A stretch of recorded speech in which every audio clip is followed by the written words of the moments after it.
మత్తయి సువార్త 15వ అధ్యాయము. అపోస్తలుడైన మత్తయి గారు వ్రాసిన పరిశుద్ధ సువార్త నుండి.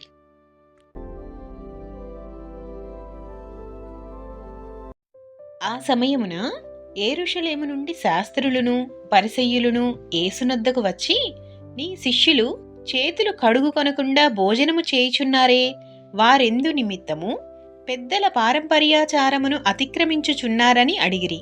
అందుకాయన, మీరును మీ పారంపర్యాచారము నిమిత్తమై దేవుని ఆజ్ఞను ఎందుకు అతిక్రమించుచున్నారు?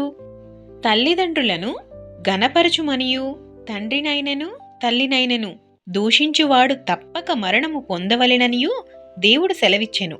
మీరైతే ఒకడు తన తండ్రినైనను తల్లినైనను చూచి, నా వలన నీకేది ప్రయోజనకరమగునో అది దేవార్పితమని చెప్పిన ఎడల అతడు తన తండ్రినైనను తల్లినైనను గనపరచనక్కరలేదని చెప్పుచున్నాను. మీరు మీ పారంపర్యాచారము నిమిత్తమై దేవుని వాక్యమును నిరర్ధకము చేయుచున్నారు. వేషధారులారా, ఈ ప్రజలు తమ పెదవులతో నన్ను గనపరచుదురు, గాని వారి హృదయము నాకు దూరముగా ఉన్నది. మనుషులు కల్పించిన పద్ధతులు దైవోపదేశములని బోధించుచు వారు నన్ను వ్యర్థముగా ఆరాధించుచున్నారు అని యెషయా మిమ్మును గూర్చి ప్రవచించిన మాట సరియే అని వారితో చెప్పి, జనసమూహములను పిలిచి, మీరు విని గ్రహించుడి. నోట పడునది మనుషుని అపవిత్రపరచదు గాని నోట నుండి వచ్చునదియే మనుషుని అపవిత్రపరచునని వారితో చెప్పెను. అంతటా ఆయన శిష్యులు వచ్చి, పరిసయ్యులు ఆ మాట విని అభ్యంతరపడిరని నీకు తెలియునా అని ఆయనను అడుగగా, ఆయన, పరలోకమందున్న నా తండ్రి నాటని ప్రతి మొక్కయు పెళ్లగింపబడును. వారి జోలికి పోకుడి. వారు గ్రుడ్డివారై ఉండి గ్రుడ్డివారికి త్రోవ చూపువారు. గ్రుడ్డివాడు గ్రుడ్డివానికి త్రోవ చూపిన ఎడల వారిద్దరూ గుంటలో పడుదురు గదా అనెను. అందుకు పేతురు, ఈ ఉపమాన భావము మాకు తెలుపుమని ఆయనను అడుగగా, ఆయన, మీరును ఇంతవరకు అవివేకులై ఉన్నారా?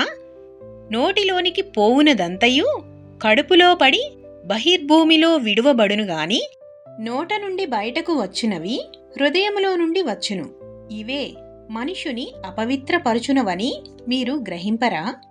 దురాలోచనలు, నరహత్యలు, వ్యభిచారములు, వేశ్యాగమనములు, దొంగతనములు, అబద్ధ సాక్ష్యములు, దేవదూషణలు హృదయములో నుండే వచ్చును. ఇవే మనుషుని అపవిత్రపరచును గాని చేతులు కడుగుకొనక భోజనము చేయుట మనుషుని అపవిత్రపరచదని చెప్పెను.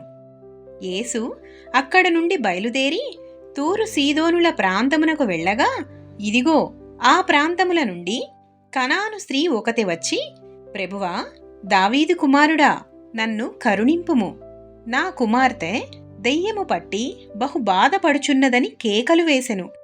అందుకాయన ఆమెతో ఒక్క మాట అయినను చెప్పలేదు. అప్పుడాయన శిష్యులు వచ్చి, ఈమె మన వెంబడి వచ్చి కేకలు వేయుచున్నది గనుక ఈమెను పంపివేయుమని ఆయనను వేడుకొనగా, ఆయన, ఇశ్రాయేలు ఇంటివారై నశించిన గొర్రెల యొద్దకే గాని మరి ఎవరి యొద్దకును నేను పంపబడలేదనెను. అయినను ఆమె వచ్చి ఆయనకు మ్రొక్కి, ప్రభువా, నాకు సహాయము చేయుమని అడిగెను.